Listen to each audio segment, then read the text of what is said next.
बोलिए सच्चिदानंद भगवान की।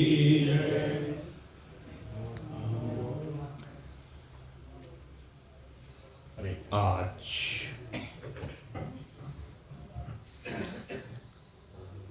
माघ शुक्ल सप्तमी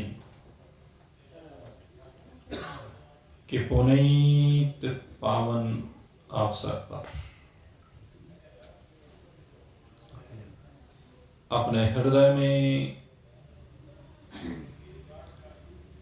अत्यंत प्रेम की भाव स्फुरित करके सद्गुरुदेव महाराज की छत्र छाया में अपने जीवन को राममय बनाने के लिए उपस्थित जिज्ञासु प्रेरित परमात्मा की अति विशिष्ट कृपा के परिणाम स्वरूप आज हम अपने परम पूजनीय हैं सद्गुरुदेव श्री श्री 1008 श्रीमद् परमहंस परिव्राजकाचार्य ब्रह्मनिष्ठ ब्रह्मवित्त ब्रह्मलीन स्वामी विशुद्धानंद जी महाराज के पुनीत पावन अवतरण दिवस को अत्यंत उत्साह के साथ मनाने जा रहे हैं। अब से ठीक 87 वर्ष पूर्व इस धरामंडल पर बुलंदशहर जनपद के बहरामपुर गांव, जिसको विरामपुर भी कहा जाता है, नाम बहरामपुर है वैसे, उसमें श्री माता नारायण कौर जी, नारायणी ही थी, उनके यहां हमारे पूजनीय गुरुदेव का अवतरण हुआ। और जब भी किसी महान पुरुष का अवतरण इस धरा पर होता है तो प्रकृति महकने लगती है।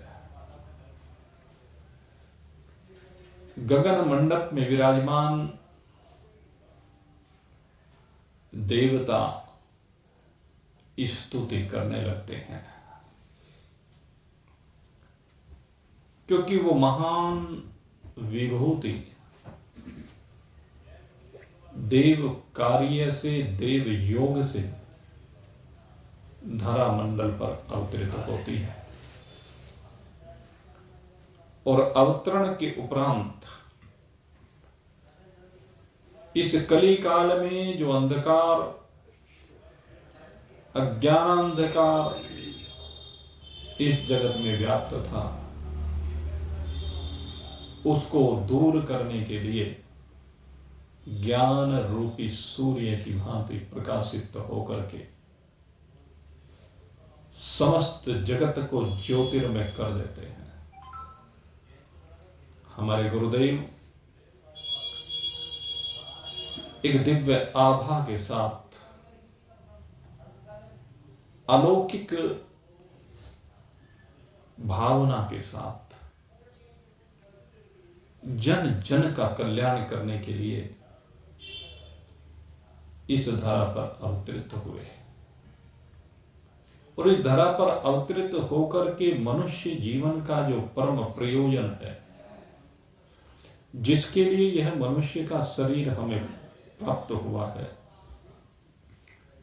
उन्होंने सदा केवल मनुष्य जीवन के वास्तविक प्रयोजन को समझाया है।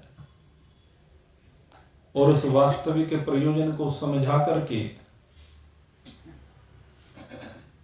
कहते हैं कि इस अंधकार को दूर किया है। जो इस संसार में, इस संसार की माया में जीव लिप्त होकर के नरकों की ओर प्रयाण कर रहे थे,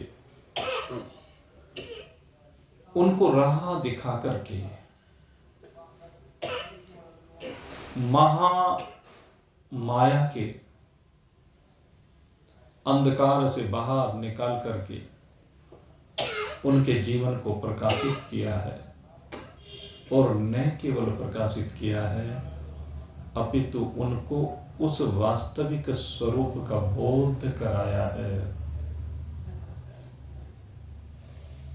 जिससे वह अनभिज्ञ रहने के कारण से जन्म जन्मांतर कल्प कल्पांतर से अनेकानेक शरीरों में बैठ करके यात्रा कर रहे थे और अनेकानेक कष्ट सहन कर रहे थे।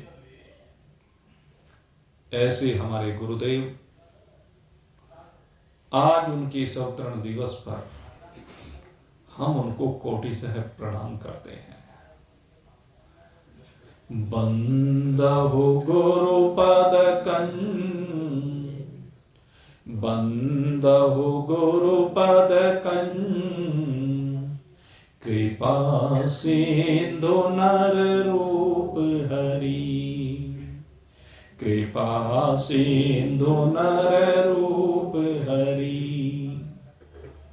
जिन्होंने केवल नर तन को धारण किया, वास्तव में तो वह सदा परमात्म स्वरूप ही है, करुणा के सागर है। ऐसे गुरुदेव के चरणों में कोटि कोटि प्रणाम है। बंदहु गुरुपद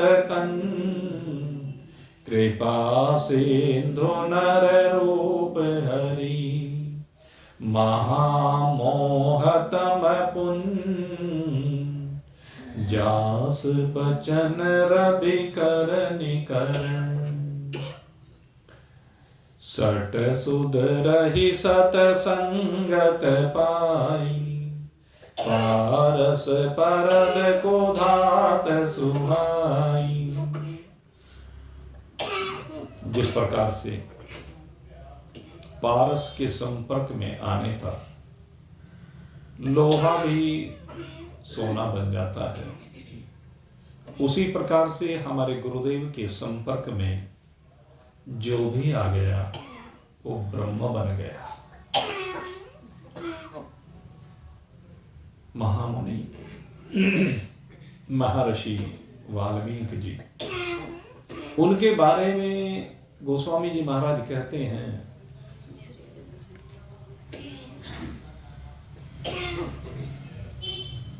उल्टा नाम जपत जग जाना, वाल्मीक भय ब्रह्म समाना। गोस्वामी जी महाराज ने कहा कि उल्टा नाम जपने मात्र से वाल्मीकि जी ब्रह्म के समान हो गए। ब्रह्म के समान नहीं, ब्रह्म के समान कौन होता? ब्रह्म ही हो गए।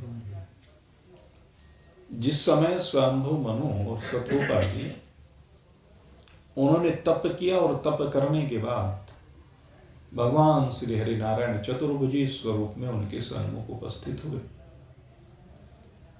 तो जब उनके सन्मुख उपस्थित हुए तो उन्होंने कहा कि वरदान मांगिए। जब वरदान मांगने के लिए कहा तो स्वयंभू मनु और शत्रुपा ने क्या कहा? चाहे तुम ही समान सुत, तुम सन कवन दुरा। हे प्रभु, आपसे क्या बात को छिपाऊं? जो दिल की बात है वो आपके सामने प्रकट नहीं करूं तो किसके सामने प्रकट करूं?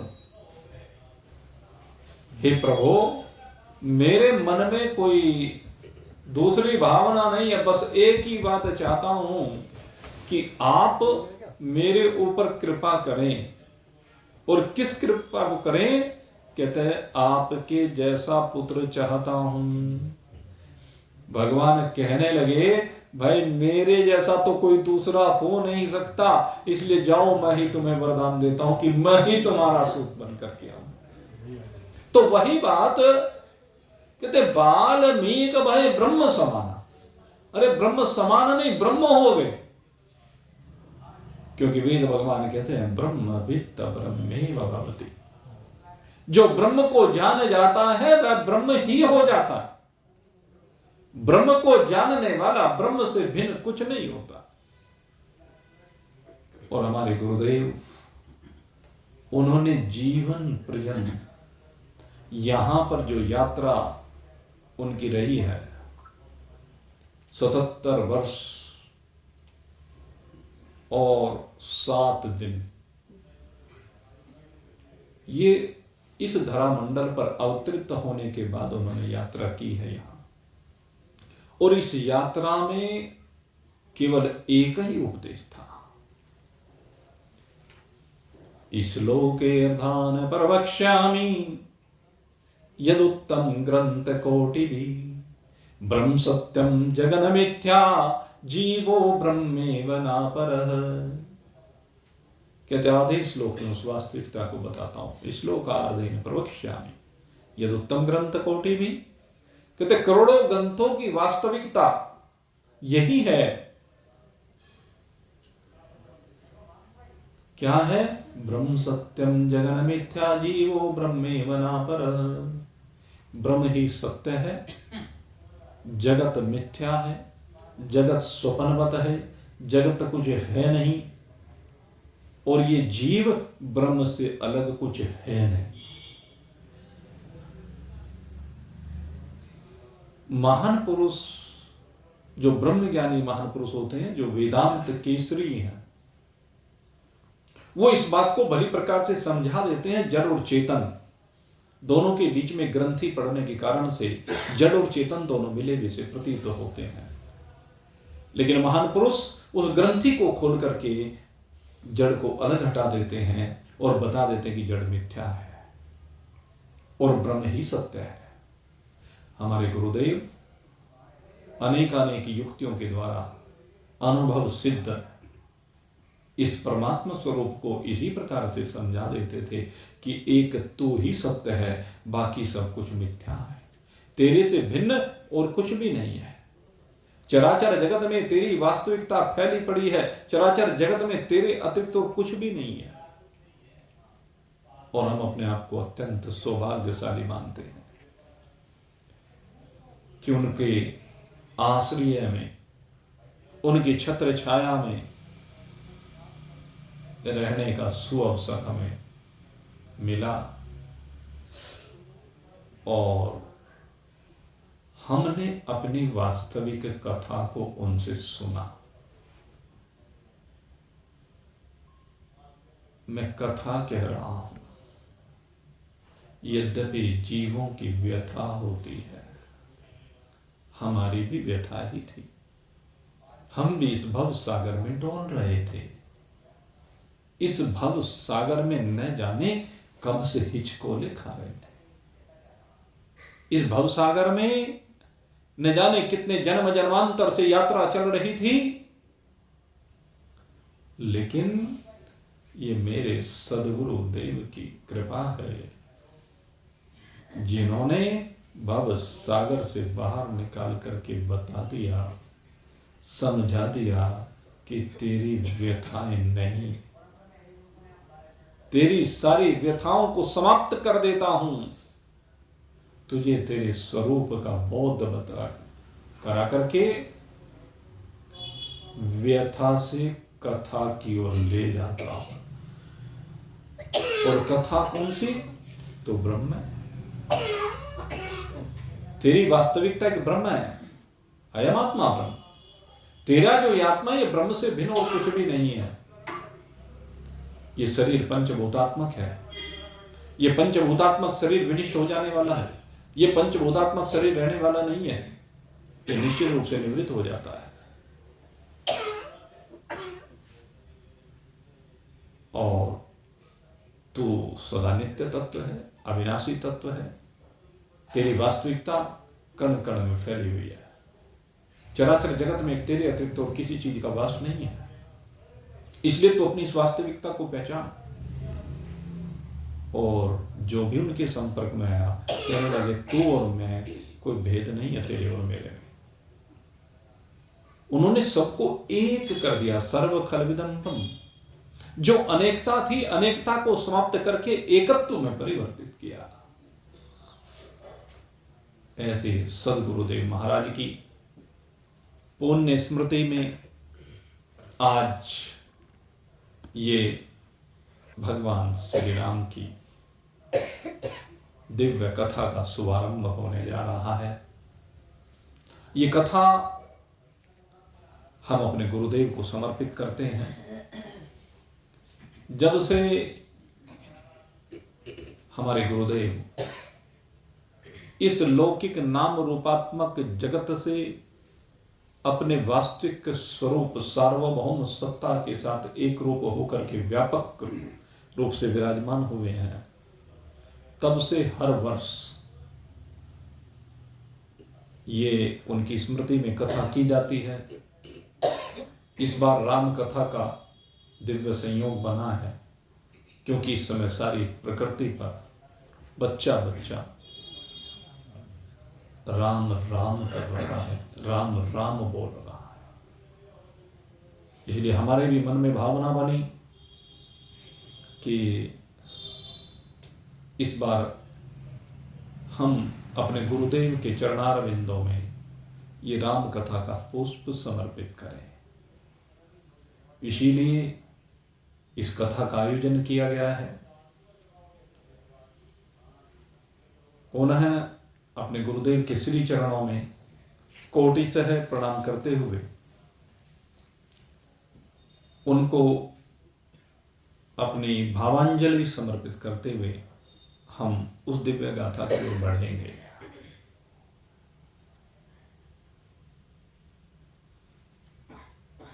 उनके चरणों में हम प्रणाम करते हैं।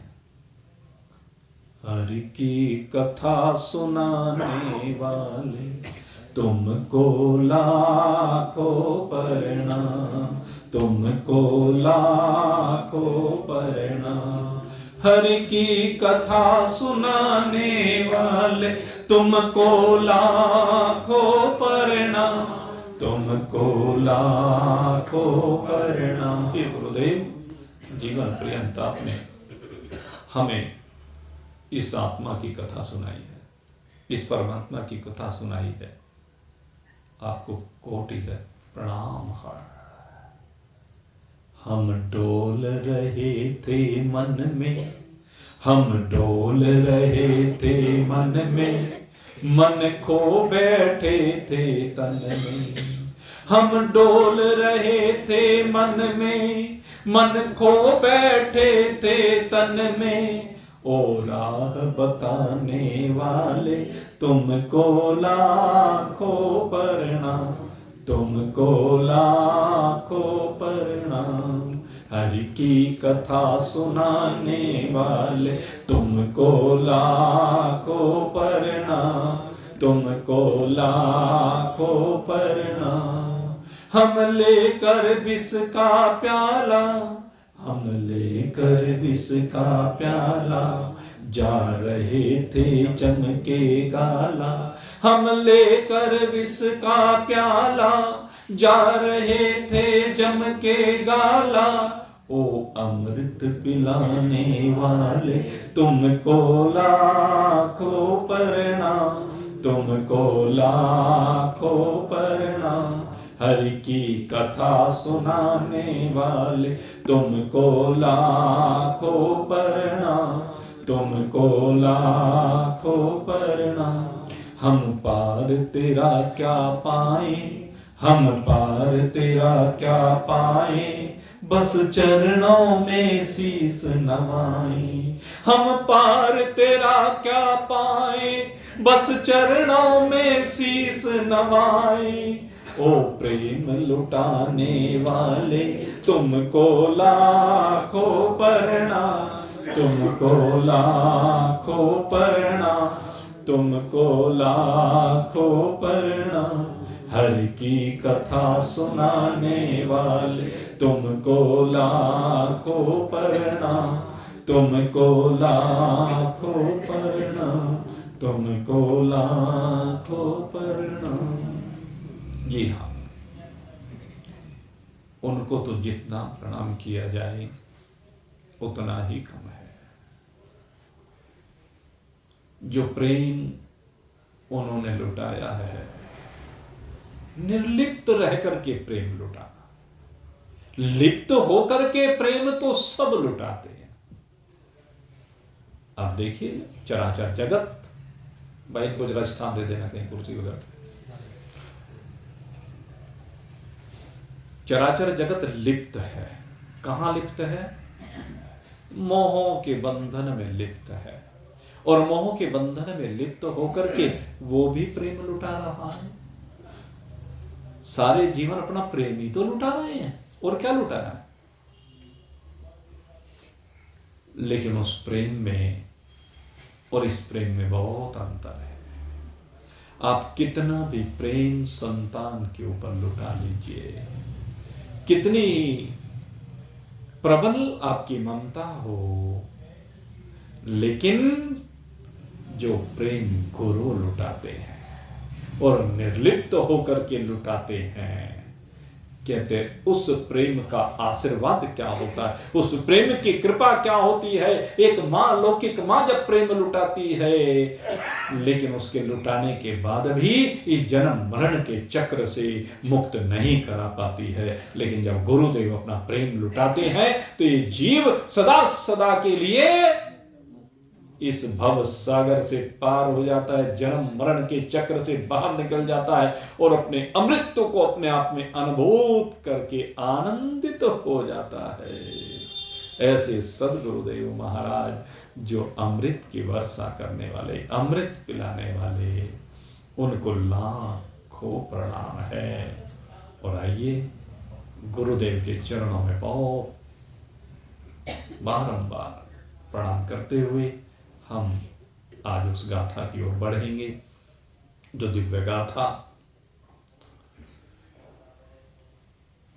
राम जी की गाथा कही जाती है। रामायण, रामायण कहां से अवतरित हुई? रामायण, रामायण का जो अवतरण हुआ है वो महर्षि वाल्मीकि जी से हम कहते हैं। लेकिन पहले हम रामायण को जाने, है क्या रामायण? जिससे भी हम बात करें तो हर व्यक्ति एक ही बात कहेगा कि रामायण किसकी कथा है? मैं आप सबसे पूछूं, किसकी कथा है? भगवान श्री राम की कथा है? नहीं,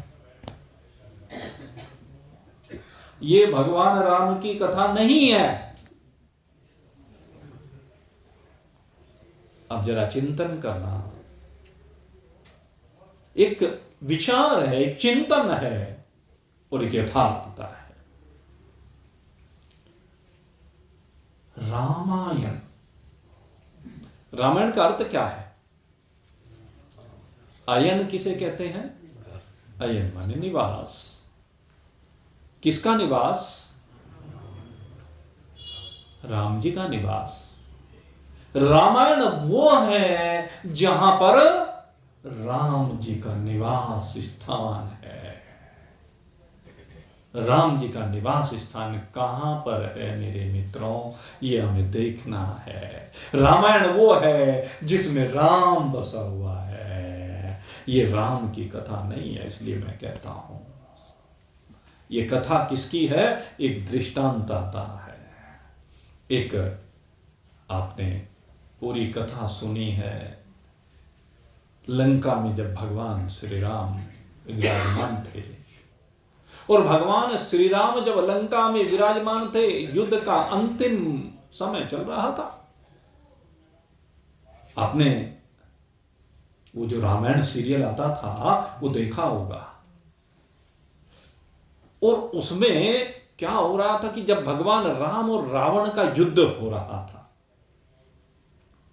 तो राम और रावण का युद्ध होते होते भगवान श्री राम के बाणों से बार बार उस 10 कंधर के शीश कट जाते थे, भुजाएं कट जाती थी। भगवान 30 बाण छोड़ते, 10 शीश कट जाते, 20 भुजाएं कट जाती। बार बार कटते, बार बार फिर से नहीं आ जाते, बार बार कटते, फिर से नहीं आ जाते, बार बार कटते, फिर से आ जाते। सब परेशान हो रहे हैं कि भगवान बार बार बाण छोड़ते हैं लेकिन नहीं शीश आ जाते हैं। आखिर सब कहने लगे कि भगवान ये 30 ही बाण क्यों काट छोड़ रहे हैं, केवल इसके शीश और भुजाओं को क्यों काट रहे हैं? भगवान एक बार इसके हृदय में क्यों बाण नहीं मारते? भगवान इसके हृदय में बाण मार करके एक ही बार में लीला क्यों नहीं खत्म कर देते? तो कहा, वहां पर मनीषी कहते हैं, ब्रह्मदेव कहते हैं, जब देवताओं ने पूछा, देवता भाव विवल हो रहे थे, देवता परेशान हो रहे थे। देवता कहते हैं किसी तरह से पिंड छूटे, इस राक्षस से पिंड छूटे, इस आताई से पिंड छूटे, इसने हमारा जीना हराम कर दिया है, इसने सब लोगों को जीत लिया, हम इसके नौकर बन गए हैं। जब देवता बार बार ब्रह्मदेव से प्रार्थना कर रहे हैं तो ब्रह्मदेव तब उनको कहते हैं कि इसके पीछे एक बहुत गहरा रहस्य है। क्या रहस्य है ब्रह्मदेव? कहते हैं रहस्य जानना चाहते हो कि हां, उस रहस्य को तो जानना चाहते हैं कि भगवान विलंब क्यों कर रहे हैं। कहने लगे इस रावण के हृदय में सीता जी का वास है। रावण के हृदय में सीता जी का वास है और सीता जी के हृदय में मेरा वास है। अगर यदि मैंने बाण छोड़ दिया हृदय को लक्ष्य करके, तो उसमें बैठी हुई जो सीता जी है उसको जाकर के बाण लगेगा, सीता जी को बाण लगेगा तो बाण फिर मुझे लगेगा, और मुझे लगेगा तो सारा ब्रह्मांड तहस नहस हो जाएगा, जल करके भस्म हो जाएगा। तो रामायण क्या है? किसकी कथा है? जिसके हृदय में राम बसे हुए हैं उसकी कथा है। और राम किसके हृदय में बसे हुए हैं? राम सीता जी के हृदय में बसे हुए हैं। तो ये जो कथा है ये राम कथा नहीं मेरे मित्रों, ये माता जानकी की कथा है, ये माता सीता की कथा है। आप देखेंगे इसमें सर्वत्र कथा ही सीता जी की है। रामायण को हम देखें तो चरित्र देखना है तो हमें सीता जी का चरित्र देखना है। सीता जी कैसी नारी है, जरा चिंतन करके देखें, ऐसी सती सतवंती पतिव्रता नारी, कितना त्याग है, कितनी तपस्या है, कितनी सहनशीलता है, कितना धैर्य है। धैर्य देखना है तो सीता जी का देखो ना, जो महाराज जनक के यहां पली बढ़ी, और जनक जी के यहां पलने बढ़ने के बाद स्वयंवर का आयोजन हुआ, भगवान राम के साथ विवाह भी हुआ। आकर के अयोध्या में जब सुख का काल आया था, अपने पति के साथ रहने का समय आया था, अयोध्या की महारानी बनने का समय आया था, उसी समय राम जी के लिए तो वनवास मांगा था, सीता जी के लिए तो नहीं मांगा था। लेकिन ये पतिव्रता नारी की पहचान है कि पति के सुख में भी, पति के दुख में भी सदा उसके साथ रहे, उसको छोड़े नहीं, उसका त्याग करे नहीं। बहुत समझाने का प्रयास किया महाराज दशरथ ने, बड़ा प्रयास किया माताओं ने, लेकिन सीता जी राम चरण अनुरागी हैं। दशरथ जी कहते हैं कि मैं राम के बिना जीवित नहीं रह सकता, राम मुझे प्राणों से प्रिय है, इसमें कोई तो राय नहीं। लेकिन सीता जी कहती हैं मैं तो राम की छाया हूं, राम के बिना मेरा तो अस्तित्व ही नहीं है, इसलिए आप मुझे मत रोकिए। तो त्याग तपस्या सीता जी की है, वन में जाती है, तपस्या तो उनकी हो रही है। राम जी को तो अभ्यास है पहले भी वन में जाने का, गुरु विश्वामित्र जी के साथ गए थे नंगे पैर, पूरे विश्व का भ्रमण भी किया था भगवान श्री राम ने। विश्वामित्र जी के साथ जाने से पहले योग वशिष्ठ को पढ़े, और उसके बाद अब वो तो उनको अभ्यास है ककरीले पथरीले रास्तों पर चलने का। लेकिन सीता जी कितनी नाजुक हैं, कितनी कोमलांगी हैं। सीता जी के चरित्र को हम देखें, जिस समय ब्याह करके अयोध्या में आई और अयोध्या में गुलाब की पंखुड़ियां बिछा दी गई, गुलाब की पंखुड़ियों पर चल करके जब सीता जी महल में पहुंची तो उनके तलवों में छाले पड़ गए। इतनी कोमलांगी हैं वो, तपस्या तो उनकी है। इतनी कोमलांगी होते हुए वो 14 वर्ष के लिए वनवास उनको हो जाता है। और 14 वर्ष का वनवास हुआ। जब 14 वर्ष का वनवास हुआ तो उस वनवास में भी आपदा किस पर आई, विपदा किस पर आई? विपदा तो सीता जी पर आई। हरण तो सीता जी का हुआ, बिछोड़ते राम से सीता जी का हुआ। रावण के अत्याचार तो सीता जी को सहन करने पड़े। राम तो समर्थ हैं, सर्वसमर्थ हैं। ईश्वर की विशेषता यही है, कर्तुम अकर्तुम अन्यथा कर्तुम सर्वसमर्थ ईश्वर। राम जी तो सब कुछ सहन करने में समर्थ हैं, क्योंकि तो ईश्वर है, भगवान है। लेकिन सीता जी तो नहीं, सब कुछ सहन करने में समर्थ हैं, लेकिन उसके बावजूद वो सहन करती हैं। और कितना त्याग है, कितनी तपस्या है माता सीता की, कि लंका में रहती हैं, लेकिन लंका में रहते हुए सिर पर छत नहीं है। गर्मी हो, सर्दी हो, बरसात हो, उस लंका में तो बरसात बहुत होती है, लेकिन एक उसी अशोक वृक्ष के नीचे कोई तन पर दूसरा वस्त्र भी नहीं डाला। जो वस्त्र पहने हुए थी वही वस्त्र धारण किया हुआ है जो सती अनुसुईया ने दिया था। कोई दूसरा वस्त्र नहीं पहना, एक वस्त्र मिले। त्याग देखना है तो उसका देखिए, कितनी अत्याचार, कितने कष्ट। और 14 वर्ष के बाद जब रावण का संहार कर दिया भगवान ने, उसकी बेचारी की क्या गलती थी? कि अग्नि परीक्षा से गुजरना पड़ा। अग्नि परीक्षा तो सीता जी की हुई, अग्नि में से निकलकर तो सीता जी को आना पड़ा। अपने पातिव्रत्य धर्म की परीक्षा तो उनको देनी पड़ी, अपनी शुद्धि का परीक्षण तो उनको करवाना पड़ा। और आगे लौटकर, लेकिन लौटकर आने के बाद भी सारे जीवन का वनवास तो अगर हुआ तो सीता जी का हुआ। ये सारा अगर देखा जाए तो कथा किसकी है? ये सारी की सारी कथा सीता जी की है। सीता जी के जीवन की कथा है। ये जीव की व्यथा भी है। सीता जी हमारा प्रतिनिधित्व करती है कि संसार में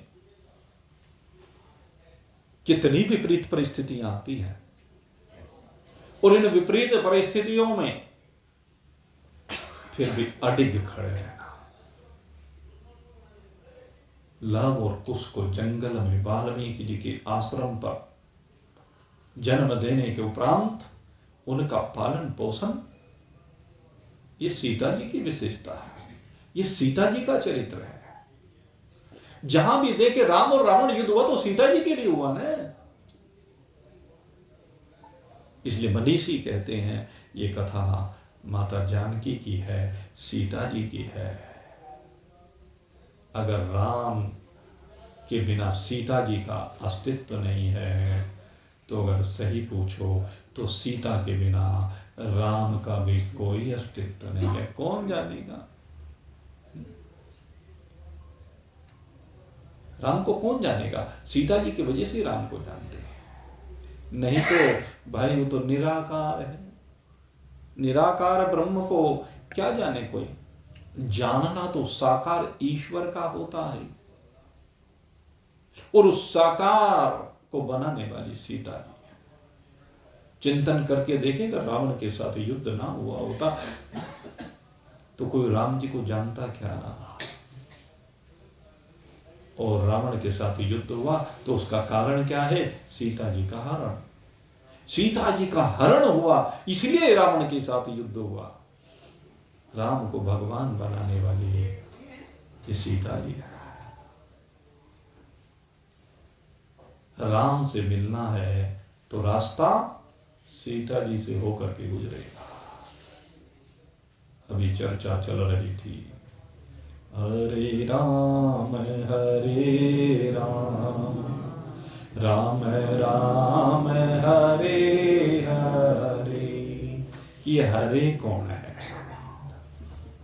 हरे वो है जो आपको राम से मिलाती है। ये हरे जो आपके दुखों का हरण करने वाली है, क्योंकि जब राम जी को मिला देती है तो जीवन में दुख रहता नहीं है, आनंद ही आनंद।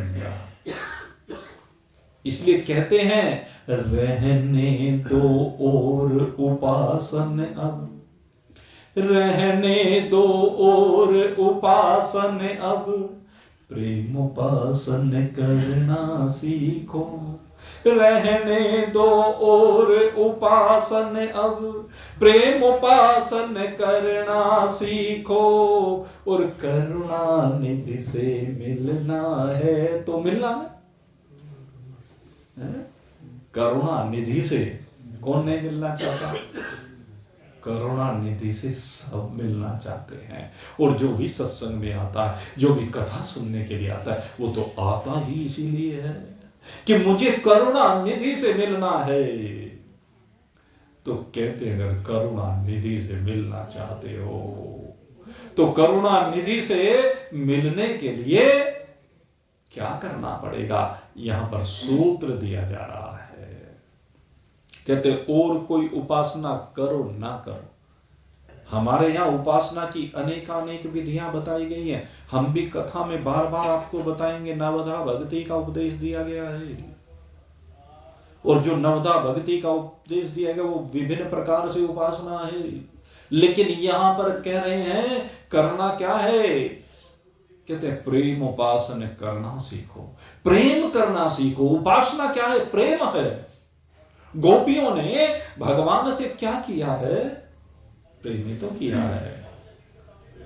और प्रेम का पता कब चलता है ये बताएंगे इसमें। गोपियां भगवान से प्रेम करते हैं, मीरा भगवान से प्रेम करती है, वो प्रेम दीवानी है। और प्रेम दीवानी मीरा दौड़ रही है।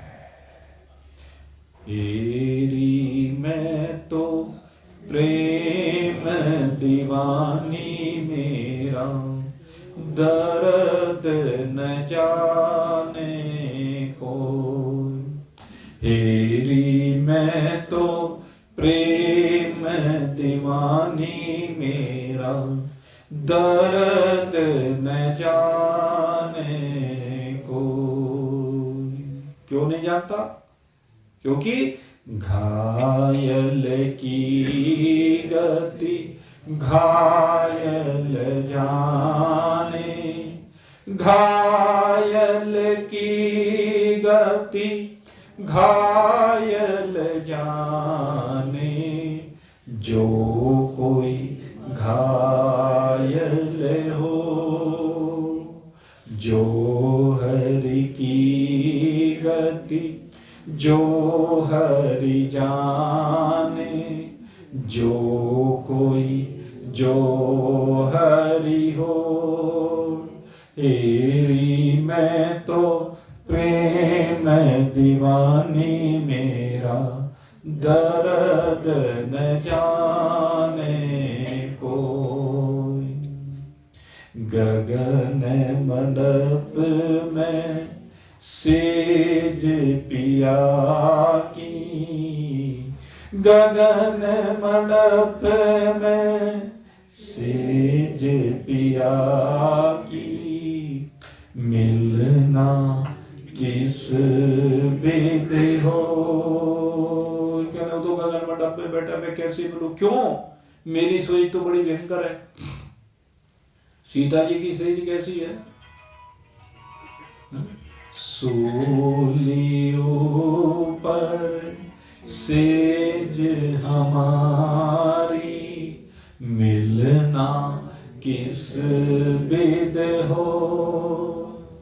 सूलियों पर सेज हमारी, मिलना किस विधि हो। गगन मंडप में सेज पिया की, मिलना किस विधि हो। तेरी मैं तो प्रेम दीवानी मेरा, दर्द न जाने कोई।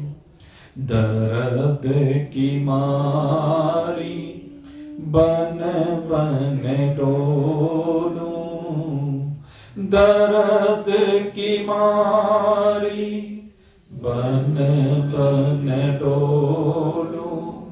बैत मिला नहीं कोई, मेरी तो प्रभु पीर मिटेगी। जो वैद्य सांवरिया हो, तेरी मैं तो प्रेम दीवानी मेरा, दर्द न जाने को। अरे हेरी मैं तो प्रेम दीवानी मेरा, दर्द न जाने को। लेकिन इस दर्द को भी कोई जानता है, और इस दर्द को जानने वाला कौन है? कहते मेरा श्याम है, मेरा राम है। वो दर्द राम जी जानते हैं। अगर ना जान रहे होते तो मेरे मित्रों, राजमहल में अयोध्या के, अगर उन्हें सीता जी के दर्द की अनुभूति ना हुई होती, अगर सीता जी उनकी छाया ना हुई होती, तो वो भी पुराण बिछा करके ना धरती पर शयन कर रहे होते। अयोध्या के महल में भले ही रहते हो, लेकिन उस महल में रहते हुए भी मेरे राम जी सीता जी की तरह से जीवन जीते हैं। वह भी कहते हैं अगर सीता जी धरती पर लौटती है तो मैं भी धरती पर ही लौटूंगा। ये मेरे राम का प्रेम है। क्यों है ये प्रेम? क्योंकि सीता जी उनसे प्रेम करती है, और इसीलिए सीता जी को राम जी मिले हुए हैं। आप भी अगर राम जी से मिलना चाहते हैं तो अभी सूत्र को समझ लीजिए। करुणा निधि से मिलना है तो, करुणा निधि से मिलना है तो करुणा क्रंदन करना सीखो, करुणा क्रंदन करना सीखो। करुणा निधि से मिलना है तो करुणा क्रंदन करना सीखो, करुणा क्रंदन करना सीखो। अगर यदि उस दया निधि से मिलना है, उस करुणा निधि से मिलना है, तो मैं गुण गावत पुलक शरीरा, मैं गुण गावत पुलक शरीरा, गद गद गिरा नैन बहनीरा। भगवान सूत्र बताते हैं कि अगर यदि मेरे से मिलना है, अगर आप भगवान से मिलना चाहते हैं, भगवान से प्रेम करते हैं, तो कहते हैं उनसे प्रेम करते हुए आपकी आंखों से झरझर आंसुओं की बौछार होने लगे। अगर उनसे मिलना है तो आपका रोम रोम रोमांचित हो जाए, आपकी वाणी अवरुद्ध हो जाए, वाणी से स्वर निकलने बंद हो जाएं। वो परमात्मा तभी मिलता है क्योंकि जब तक स्वर अवरुद्ध नहीं होंगे, जब तक संकल्प विकल्प की लहरें उठनी बंद नहीं होंगी, होकर समीप भी आंखों के, आंखों को उसकी खबर नहीं, होकर समीप भी आंखों के, आंखों को उसकी खबर नहीं, फिर भी दूर इतना आंखों से, फिर भी दूर इतना आंखों से कि आंखों को आता नजर नहीं, आंखों को आता नजर नहीं। वो आंखों के इतना समीप है लेकिन आंख उसको देख नहीं पाती है, वो आंखों से इतना दूर होता है कि न आंखों से वो नजर आ सकता नहीं। आंखें तो तब मिलती है जब किसी मेरे गुरुदेव जैसे सदगुरु की शरण में जाकर के इन चर्म चक्षुओं की नहीं, उस ज्ञान के चक्षुओं की उपलब्धि होती है। और जब ज्ञान के चक्षुओं की उपलब्धि होती है तब वो दिल में बैठा हुआ दिलदार प्रत्यक्ष हो जाता है, वहां उसका मिलन हो जाता है। ये जीव नहीं तो जब भी जाता है हृदय में उससे मिलने के लिए तो जाकर के सो जाता है, उसे परमात्मा दिखाई नहीं देता है। लेकिन जब गुरु की ओर से उसको दृष्टि मिलती है, वो चरममयी नहीं ज्ञानमयी दृष्टि मिलती है, तो उसको अपने हृदय में ही सबसे निकट से निकट जो होता है वो हमारा हृदय होता है। और इस हृदय में मेरा दिलदार बैठा हुआ है। मेरे गुरुदेव बताते हैं कि किस तरह से हृदय में बैठे हुए उस दिलदार के दर्शन होते हैं। और क्या है दिलदार के दर्शन करने के लिए? मन गुण गावत पुलक शरीर, कि पुलकित हो जाए आपका शरीर मेरा गुणानुवाद करते हुए। और ये गुणानुवाद किसी दूसरे का नहीं, अपना गुणानुवाद है। ये शरीर का गुणानुवाद नहीं है, ये ज्ञानेंद्रिय कर्मेंद्रियों का गुणानुवाद नहीं, ये अंतःकरण का गुणानुवाद नहीं है। ये गुणानुवाद है उस चैतन्य सत्ता का, उस अविनाशी सत्ता का, उस अनंत सत्ता का, उस अखंड सत्ता का, उस एक रस सत्ता का, जो आप सबकी वास्तविकता है। और इस वास्तविकता का अगर कहते हैं किसी सदगुरु की शरण में जाकर के अगर आचमन मात्र भी कर लिया, एक बार इसका स्वाद चख लिया नहीं, तो कहते आनंदित हो जाएंगे। आचमन मात्र से जिस प्रकार, आचमन मात्र से जिस प्रकार आनंद वह बेहद देती है, यह श्रवण मात्र से उसी प्रकार, क्या ये राम कथा, यह श्रवण मात्र से उसी प्रकार निर्वाण परम पद देती है, निर्वाण परम पद देती है। ये मेरे गुरु की विशेषता है, वो सीधे निर्वाण की बात करते हैं, वो कहीं फंसाने की बात नहीं करते, वो लोकांतरों की बात नहीं करते, वो कहीं भरमाते नहीं, अटकाते नहीं, वो तो ग्रंथियां खोलते चले जाते, एक एक ग्रंथि खुलती है और ग्रंथि खुलते खुलते अपने स्वरूप में विराजमानता हो जाती है। और इस विराजमानता के लिए ही आइए हम चलते हैं उस दिव्य राम कथा की ओर। यद्यपि हमने कहा कि ये कथा किसने गाई है, किसने लिखी है, कहते हैं वाल्मीकि जी ने, लेकिन उनसे पहले भी इस कथा को किसी ने गाया है। इस कथा की संरचना करने वाले तो हमारे भोलेनाथ हैं, वो भोलेनाथ जो मृत्युंजय हैं, मृत्यु जिनका स्पर्श नहीं कर सकती, जिन्होंने मृत्यु पर विजय प्राप्त की हुई है, और जो भी भक्त एक बार उनकी शरण में आ जाता है, शरण में आते ही समझ लीजिए उन्होंने उसका हाथ पकड़ लिया, और जिसका हाथ मेरे भोलेनाथ ने पकड़ लिया उसके कल्याण को कोई रोक नहीं सकता। गोस्वामी जी महाराज कहते हैं कि ये कथा किसने रची, कहते हैं भगवान भोलेनाथ ने रची। रची महेश निज मानस राधा, रची महेश निज मानस राधा, कहते हैं इसकी संरचना भगवान भोलेनाथ ने की, और कितनी विस्तृत संरचना की, आप इसकी कल्पना अगर यदि करने लगे, आप जानते हैं हमारे जो 4 वेद हैं उनमें 1,00,000 मंत्र हैं। कितने मंत्र हैं? 1,00,000, लेकिन आज उपलब्ध नहीं है। अब तो 1/4 की उपलब्धि। जब इनकी संरचना ब्रह्मदेव ने की तो 1,00,000 मंत्र, लेकिन भगवान भोलेनाथ को देखिए इसकी संरचना की, और संरचना करके रखा भी कहां, लिपिबद्ध नहीं किया।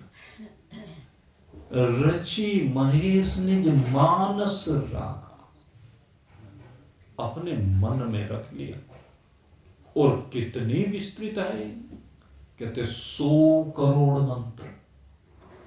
चिंतन करके देखें 100 करोड़ मंत्र कितने होते हैं। अभी हमने एक छोटा सा संकल्प लिया, जैसे अयोध्या में भगवान सियाराम के मंदिर की प्राण प्रतिष्ठा का समय आया, मन में भावना आई कि 1 करोड़ मंत्र राम नाम के,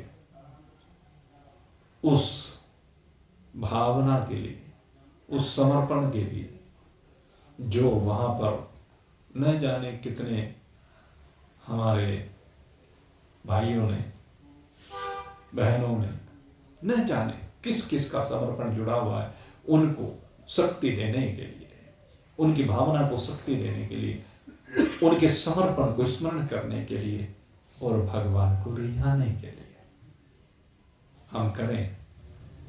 अब चिंतन करके देखिए 1 करोड़ केवल राम नाम का मंत्र, संकल्प लिया 1 करोड़ मंत्र का, और 1 करोड़ मंत्र को करने के लिए पसीने छूट गए भाई। आपकी जानकारी के लिए बता दो, 1 करोड़ मंत्र को पूरा करने में सैकड़ों जनों का सहयोग लेना पड़ा, और जैसे ही हमने आह्वान किया सैकड़ों भक्त राम में होकर के लग गए दिन रात, हाथ में माला लेकर के बस टरकाते रहे, तब भी टरका रहे, और 1 करोड़ की बजाय 2 करोड़ कर दी। लेकिन जरा चिंतन करके देखो, अगर यदि एक व्यक्ति एक दिन में कितने मंत्र कर सकता है, कितने?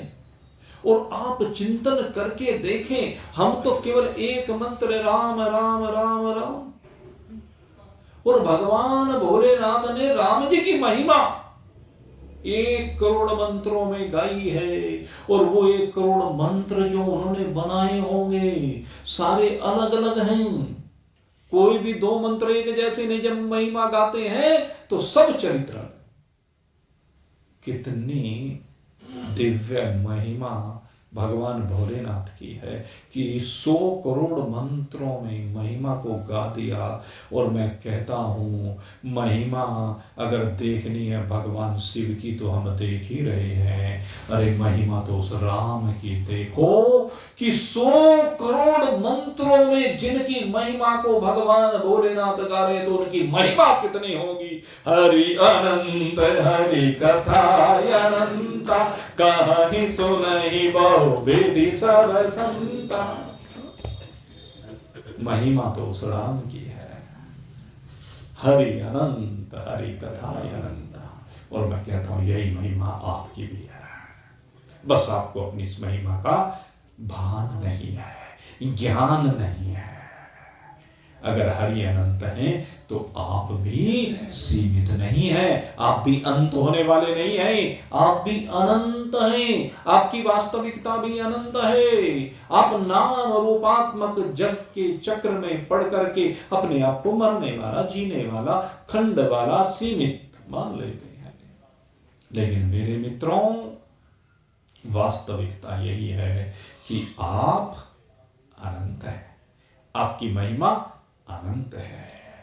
लेकिन इस अनंतता को अनुभव करने के लिए जरा अपने तार भगवान भोलेनाथ के मन से जोड़ने पड़ेंगे, क्योंकि भगवान मन को ही जोड़ने के लिए कहते हैं।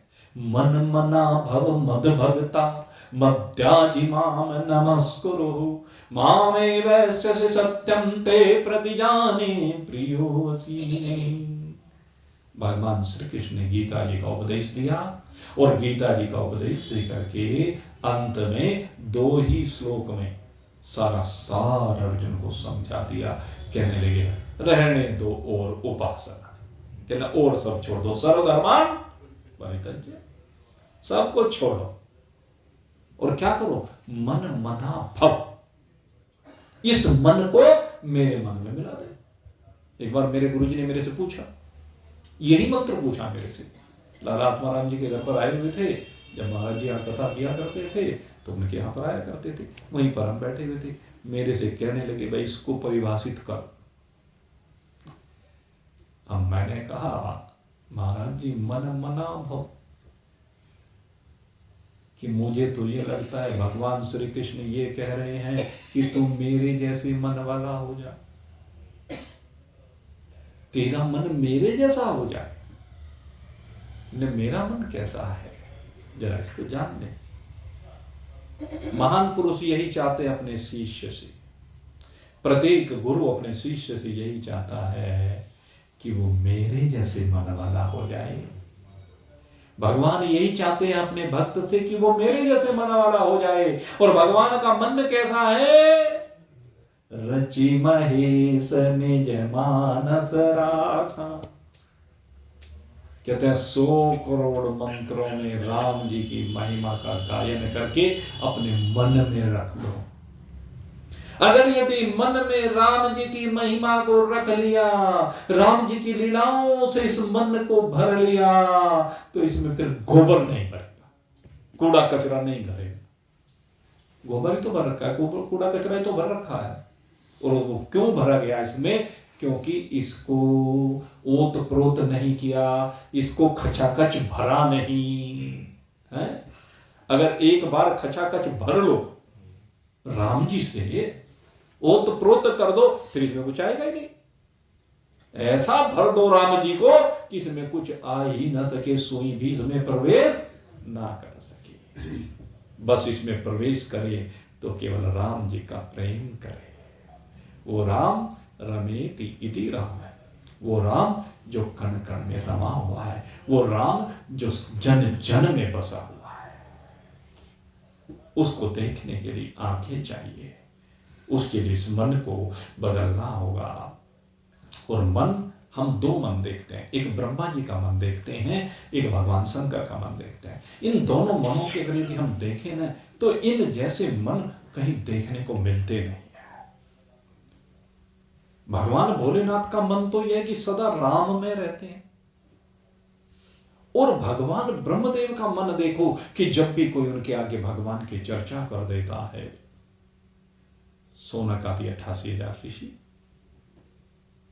यहां वाल्मीकि रामायण में भी सोनक आदि 88,000 ऋषि ही सूत जी की शरण में गए, और सूत जी की शरण में जाकर के उन्होंने भी प्रश्न वही किया।